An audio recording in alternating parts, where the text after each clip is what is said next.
નમસ્કાર.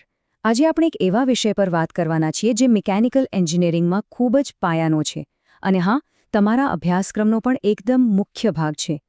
Packaged boiler systems. ચાલો, આ સિસ્ટમ્સની ફેક્ટરીથી લઈને ફિલ્ડ સુધીની આખી સફરને એકદમ સરળ અને સ્પષ્ટ રીતે સમજીએ. તો આપણે આ સફરમાં ક્યાંથી પસાર થવાના છીએ?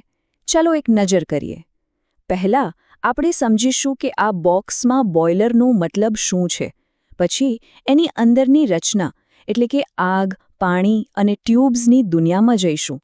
ત્યાર પછી એન્જિનિયરિંગના કેટલાક મહત્વના નિર્ણયો વિશે વાત કરીશું અને છેલ્લે જોઈશું કે આ ટેકનોલોજી આપણી આસપાસની દુનિયાને કેવી રીતે પાવર આપે છે. તો ચાલો શરૂ કરીએ આપણા પહેલા મુદ્દાથી, બોક્સમાં બોઇલર.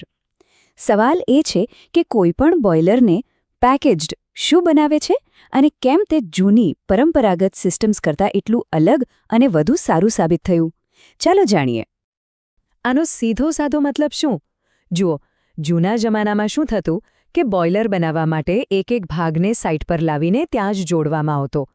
પણ પેકેજ્ડ બોઇલર એટલે એક આખું તૈયાર યુનિટ જે સીધું ફેક્ટરીમાંથી જ બનીને આવે છે. બસ એને સાઇટ પર લાવીને પાણી, ફ્યુલ, વીજળી અને સ્ટીમ લાઇન સાથે જોડી દો એટલે કામ ચાલુ. બીજા શબ્દોમાં કહીએ તો એવું સમજો કે આ એક જાતનું પ્લગ એન્ડ પ્લે સોલ્યુશન છે. આનો સૌથી મોટો ફાયદો એ છે કે બધી જ ક્વોલિટી ચેકિંગ ફેક્ટરીમાં જ થઈ જાય છે, જેનાથી આપણને એક ભરોસાપાત્ર પ્રોડક્ટ મળે છે. અને હા, સાઇટ પર ઇન્સ્ટોલેશનનો સમય અને મહેનત પણ ખૂબ જ બચી જાય છે. સારું, બહારથી તો આપણે સમજી લીધું, પણ આ સ્ટીલના બોક્સની અંદર ખરેખર શું ચાલી રહ્યું છે? આ બોઇલરની બનાવટની મુખ્યત્વે બે અલગ અલગ ડિઝાઇન હોય છે. ચલો, એ બંનેને બરાબર સમજીએ. આ બંનેમાં ફરક શું છે? ખબર છે, બહુ જ સરળ છે. બસ એક જ સવાલ પૂછવાનો. ટ્યુબની અંદર આગ છે કે પાણી? ફાયર ટ્યુબ બોઇલરમાં ગરમ ગેસ એટલે કે આગ ટ્યુબની અંદર હોય છે અને એની આસપાસ પાણી. જ્યારે વોટર ટ્યુબ બોઇલરમાં એનાથી બરાબર ઉલટું. પાણી ટ્યુબની અંદર હોય છે અને આગ બહારની બાજુએ. બસ આટલો નાનકડો ફરક જ નક્કી કરે છે કે કયું બોઇલર ઓછા પ્રેશર માટે અને કયું બોઇલર હાઈ પ્રેશર અને વધુ પાવર માટે યોગ્ય છે. હવે એક એન્જિનિયરિંગ સ્ટુડન્ટ તરીકે આ વાત બરાબર મગજમાં બેસાડી લેજો. કોઈ પણ ટેકનોલોજીમાં ફાયદા હોય તો ગેરફાયદા પણ હોવાના જ. અને સાચો એન્જિનિયર એ જ છે જે આ બંને વચ્ચે સંતુલન જાળવીને સાચો નિર્ણય લે. જો, આ ટેબલ એ જ સંતુલન બતાવે છે. એક બાજુ ફાયદાઓ છે, જેમ કે ઇન્સ્ટોલેશનનો ખર્ચ ઓછો, જગ્યા પણ ઓછી રોકે અને ક્વોલિટી તો ફેક્ટરીમાંથી જ પાકી થઈને આવે.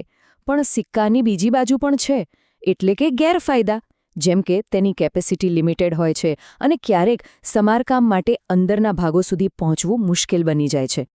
તો આખરે નિર્ણય કઈ વાત પર આવીને અટકે છે? એ જ કે શરૂઆતનો ખર્ચ અને જગ્યા બચાવવી છે કે પછી ભવિષ્યમાં મેન્ટેનન્સની સરળતા અને વધુ કેપેસિટી જોઈએ છે? આ એક ક્લાસિક એન્જિનિયરિંગ ટ્રેડ ઓફ છે જે તમને બીજા ઘણા વિષયોમાં પણ જોવા મળશે. તો આપણે એ તો સમજી લીધું કે આ સિસ્ટમ શું છે અને કેવી રીતે કામ કરે છે. પણ સવાલ એ છે કે આ બધું ખરેખર વપરાય છે ક્યાં? ચાલો, હવે આપણા છેલ્લા વિભાગમાં જોઈએ કે આ બોઇલર સિસ્ટમ્સ આપણને રોજિંદા જીવનમાં ક્યાં જોવા મળે છે. તમે વિચારશો તો આ આપણી આસપાસ બધે જ છે. નાની મોટી ઇન્ડસ્ટ્રીઝ જેમ કે કાપડ મિલ કે પછી ફૂડ પ્રોસેસિંગ પ્લાન્ટ, ત્યાંનો ઉપયોગ થાય છે. મોટી બિલ્ડિંગો, હોસ્પિટલ હોય કે હોટેલ, ત્યાં ગરમ પાણી અને સ્ટેરિલાઇઝેશન માટે પણ. અને હા, મોટી યુનિવર્સિટીના કેમ્પસને ગરમ રાખવા માટે પણ આ જ સિસ્ટમ શાંતિથી પોતાનું કામ કરતી હોય છે. અને આ સાથે જ આપણે આજના વિશ્લેષણના અંતમાં આવી ગયા છીએ. પણ એક સવાલ સાથે, એક એવો સવાલ જે તમારા જેવા ભવિષ્યના એન્જિનિયરો માટે છે. વિચારો કે એક તરફ કોમ્પેક્ટ ડિઝાઇન છે અને બીજી તરફ સમારકામની મુશ્કેલી. તો બંને વચ્ચે વધુ સારું સંતુલન કેવી રીતે લાવી શકાય? આ ડિઝાઇનમાં એવા કયા સુધારા કરી શકાય જેથી તેની જાળવણી પણ સરળ બને? આ પ્રશ્ન પર જરૂર વિચાર કરજો.